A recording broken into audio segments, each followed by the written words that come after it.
الدراسة في التشيك، وفي ناس كتير بتروح تشتريه.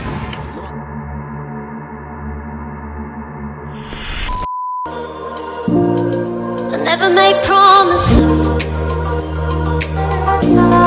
'cause I don't keep, 'cause I don't keep, 'cause I don't keep. السلام عليكم جميعا من اي مكان بتتابعوني، فاحلى تحيه ليكم ولبلدكم، واكتبوا لي تحت في الكومنت من اي مدينه ومن اي بلد بتتابعوني. يوم جديد وفلوج جديد ودوله جديده هنتكلم عليها من ضمن سلسله فيديوهات السفر. الدوله اللي هنتكلم عليها النهارده كانت تبع الامبراطوريه النمساويه المجريه. الكلام ده قبل ما تنفصل عن الامبراطوريه سنه 1918. بعد كده كونت دوله اسمها تشيكوسلوفاكيا، برضو قبل ما تنفصل عنها بشكل سلمي سنة 1993. بعد كده انقسمت الدولة دي لدولتين، دولة جمهورية التشيك والدولة الثانية سلوفاكيا. الدولة دي يا جماعة بتقع بين 4 حدود، الأربع دول هم ألمانيا والنمسا وسلوفاكيا وبولندا. الدولة دي دولة حبيسة. يعني إيه دولة حبيسة؟ يعني ما فيهاش بحر، ما بتقعش على بحر، كل الحدود بتاعتها على دول. الدولة دي موجودة في وسط أوروبا، حتى هم بيسموها بقلب أوروبا وهم بيعتزوا بالاسم ده. والدولة اللي احنا هنتكلم عليها النهاردة هي جمهورية التشيك. عاصمة التشيك يا جماعة هي براغ، واللغة الرسمية في التشيك هي اللغة التشيكية. اللغة التشيكية شبيهة جدا من اللغة السلوفاكية، فعشان كده أي حد بيتكلم تشيكي ممكن يتكلم سلوفاكي، واي حد بيتكلم سلوفاكي ممكن برضه يتعامل في التشيك. العمله هناك في التشيك هي كورونا. لا مش دي ولا دي، هي دي.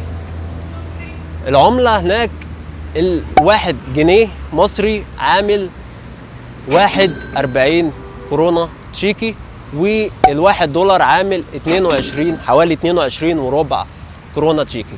من اهم المشاهير هناك في التشيك يا جماعه هو لاعب الكوره بافل نيدفيد، وفي عندنا في مصر واخد اسمه اللعيب بتاع الاهلي كريم نيدفيد، وفي برضه حارس المرمى بتاع منتخب التشيك وحارس مرمى الارسنال السابق وهو بيتر تشيك. في برضه واحد من المشاهير اللي هناك اللي احنا كلنا عارفينه كاسما بس ما نعرفوش كشخصا، وهو باتا. ماركة باتا طبعا لو ما لعبتش كوره مش هتعرف الماركه بتاعت باتا. ماركة باتا دي ماركه قديمه بتاعت احذيه موجوده في مصر من سنين كتير قوي. احنا يمكن بنحسبها ماركه مصريه، هي اصلا ماركه تشيكيه. دي منسوبه لصاحب الشركه او صاحب البراند وهو توماس باتا. توماس باتا كان عمل البراند بتاع باتا موجود في دول كتير في العالم، وكان عمل البراند ده في مصر، بس لما جه جمال عبد الناصر أمم شركات كتير، فمن ضمن الشركات دي اتأممت برضو البراند بتاع باتا، وأصبح براند مصري ملهوش علاقة تماما بالبراند التشيكي اللي هو تبع باتا، واستمر فترة طويلة براند مصري بس ووقف تطويره. بتنقسم التشيك يا جماعة ل3 مناطق. ال3 مناطق دول هم بوهيميا ومرافيا وسليزيا، زي عندنا كده تقريبا في مصر زي الصعيد والدلتا. من اهم الانهار اللي موجوده يا جماعه هناك هي الألبا ومورافا وفيلتافا. المناخ هناك يا جماعه في التشيك في الصيف معتدل ممطر، وفي الشتاء ساقعه قوي. بالنسبه لعدد سكان التشيك هم حوالي 10 مليون ونص. من اهم الصناعات اللي موجوده هناك في التشيك يا جماعه هي السيارات والتعدين وقطع الغيار والبيرة، وبيشتهروا بأجود أنواع البيرة.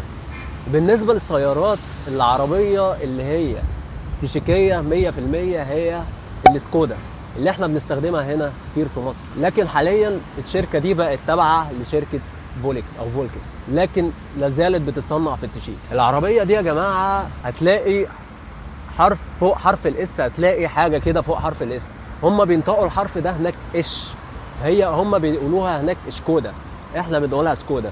الاثنين صح على العموم، كل واحد بينطقها بطريقته. زي بالظبط كده فولكس فاجن وهي فولكس واجن، زي برضو بي ام دبليو، والمفاجاه ان هم بينطقوها هناك في المانيا بي ام في او في معظم الدول الاوروبيه. طيب العربيه السكودا اللي انتوا شايفينها دي العربيه دي كانت موجوده مش في معرض سيارات، العربيه دي كانت موجوده في المطار. تخيل المطار بيبقى موجود فيه عربيه زي دي.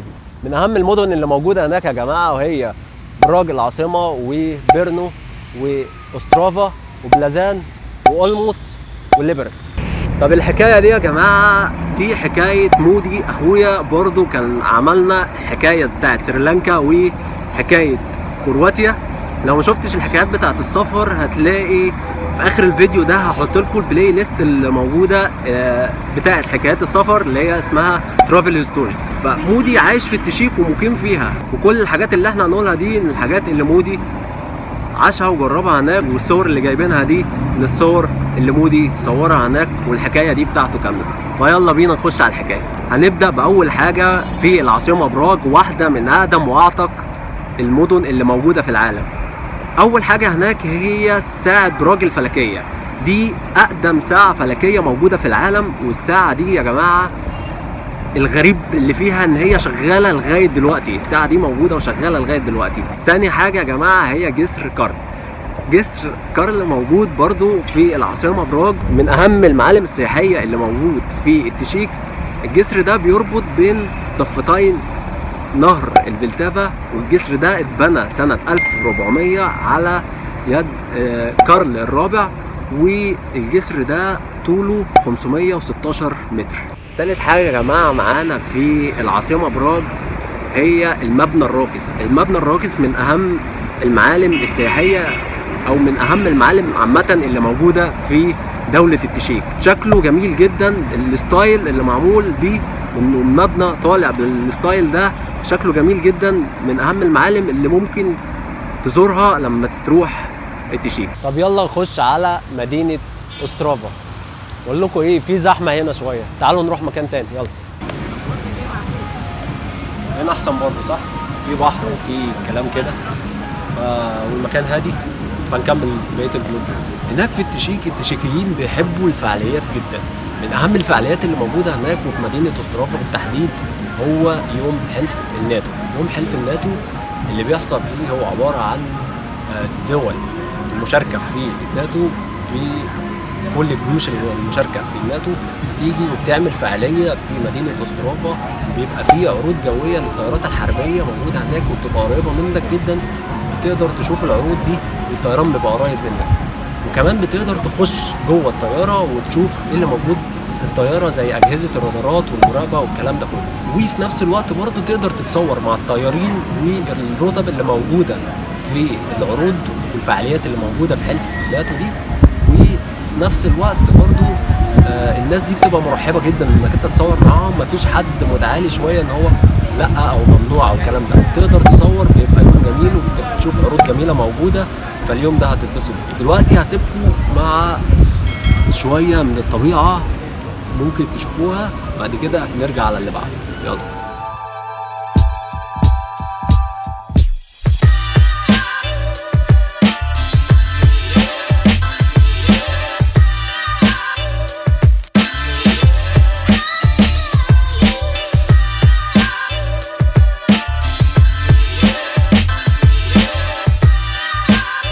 واحدة برضو من الفعاليات اللي بيعملوها هناك هي سباق المراكب. زي ما انتم شايفين كده ده سباق المراكب، وفي اي فعالية من الفعاليات لازم هتلاقي عربيات اكل ومشروبات موجودة هناك. المشروبات اكترية المشروبات اللي هم بيشربوها هناك هي البيرة، من البيرة اللي هم بيصنعوها عامة. طيب حاجة تانية من الفعاليات، واحدة من اغرب الفعاليات اللي موجودة هناك، هي ان هم احتفلوا بأتوبيس، كان اتوبيس قديم خلاص، الاتوبيس قديم طلع من الخدمه وبيحتفلوا بالاتوبيس الجديد اللي جاي الخدمه. دي واحده برضه من اغرب الفعاليات اللي احنا اصلا ما بنحسش بيها لما بتحصل عندنا في بلدنا. حاجه من الحاجات برضه اللي هناك الافراح. فكره الافراح هناك عندهم اوت اوف بوكس. الافراح هناك بتبقى مختلفه تماما عن الافراح اللي موجوده هنا. هناك في الافراح بيأجروا القلاع القديمه وبيعملوا فيها الافراح، والافراح دايما بتبقى الصبح ما بتبقاش بالليل زي ما موجود عندنا. بيأجروا قلاع وبيروحوا يعملوا الفرح هناك، وبعد الفرح تماما بيروحوا يقعدوا في مطعم وبيعزموا كل المعازيم اللي موجوده، بيعزموهم على الاكل، بياكلوا وجبه مع بعض وبيرقصوا وبيحتفلوا شويه، وبعد كده كل واحد بيروح واليوم بيخلص عنهم. حاجه من الحاجات الغريبه في مصنع في مدينه اوسترافا. المصنع ده قديم جدا من بدايه الثوره الصناعيه. المصنع ده ممكن تروح تزوره هناك في مدينه استرافا وتدفع تيكت وتخش تشوف وتتصور جوه مصنع من المصانع القديمه. واحده من اغرب الفعاليات اللي موجوده هناك غريبه جدا فعلا هي فعاليه الماريجوانا او الحشيش. الفعاليه دي موجوده هناك يا جماعه، بس بيستخدموا فيها النوع الطبي. النوع الطبي ليه؟ لان الحشيش فيه منه نوعين، النوع اللي هو THC وده النوع اللي بيسبب هلوسه، وده مانعينه هناك بس الناس بتستخدمه من تحت لتحت زي اي دوله. والنوع الثاني اللي هو CBD وده هو ده النوع الطبي اللي بيستخدموه هناك.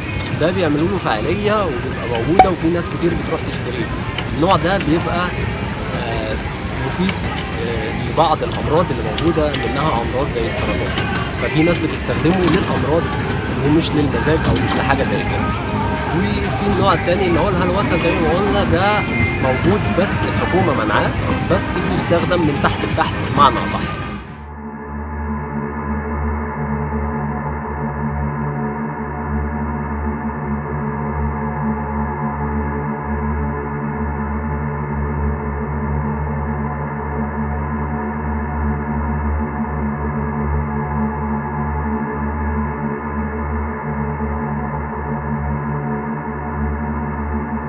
الناس هناك يا جدعان في التشيك بتحب الحيوانات جدا. في حيوانات أليفة كتير بتتربى في البيوت، احنا ما بنعتبرهاش يعتبر أليفة. في عادي الكلاب والقطط زي ما احنا بنربيهم عادي، وفي برضه البغبغانات هناك، وفي ناس بتربي سحالي. ايوه سحالي زي دي كده. اما بالنسبه لولي وعيلته فكانوا مربيين كلب وبغبغان، ونوعيه الكلب ده كان ذكي جدا، هو نوعيته بوردر كولي، وده من اذكى النوعيات اللي موجوده ومشهوره في التشيك. النشاطات اللي هناك في الصيف بيبقى فيه حفلات غنائيه موجوده في التشيك. الحفلات الغنائيه دي طبعا لازم يبقى موجود مأكولات ومشروبات في الحفلات.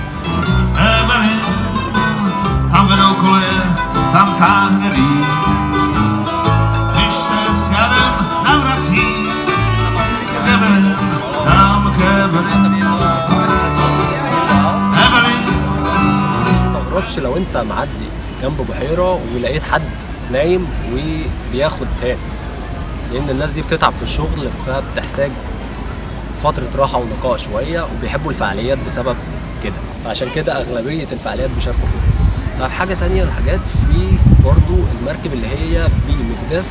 المركب دي بيركبوها 2 أو 3 وبتبقى في البحيرة برضو. هم بيحبوا الأنشطة اللي بيبقى فيها بلل وبهدلة كتير كده. أو تعمل زي مودي وتأجر البتاعة دي هناك، عشان مفيش بحر عملوا بحيرة شاطئ، جابوا رمل وعملوا شاطئ عشان خاطر ينفع للأطفال والكبار، بس المية دي ما بنصحش بيها لأنها بتبقى تقيلة.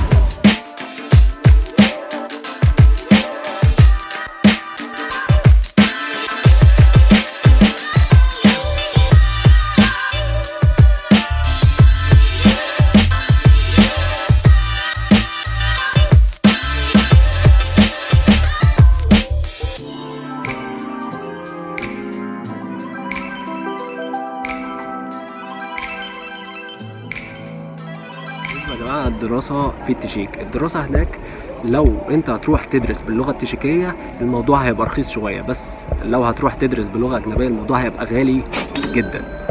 طيب بالنسبة للعمل، لو انت كويس جدا في مجال الكمبيوتر والاي تي والحاجات دي يبقى بنسبة كبيرة هتشتغل، يبقى ابعت السي في لأي شركة، ولو انت فعلا كويس في الموضوع بتاع الاي تي فهتشتغل. هناك في التشيك مشهورين بالمنتجعات الصحية. المنتجعات الصحية هناك لو انت عندك ألم في العظام او اي حاجة من الحاجات دي وزرت التشيك ما تفوتش الفرصة انك انت تروح المنتجعات الصحية اللي هناك. وفي فيز علاجية انك انت تروح دي اللي هو السياحة العلاجية. هنا يا جماعة نكون خلصنا الفلوج بتاع النهاردة، يا رب يكون عجبكم. ما تنسوش تدعمونا بلايك وسبسكرايب وتفعلوا الجرس عشان تشوفوا الفيديوهات الجديدة، وما تنسوش برضو تشوفوا الفيديوهات القديمة وشيروا الفيديو على قد ما تقدروا، واكتبوا لنا تحت رأيكم في الكومنت. لو عندكم اي استفسار اكتبوا لنا تحت وهنرد عليكم، والسلام عليكم. وبيرنو واسترافا، بيرنو واسترافا وبلازان واولموت وليبرت. يا عاش.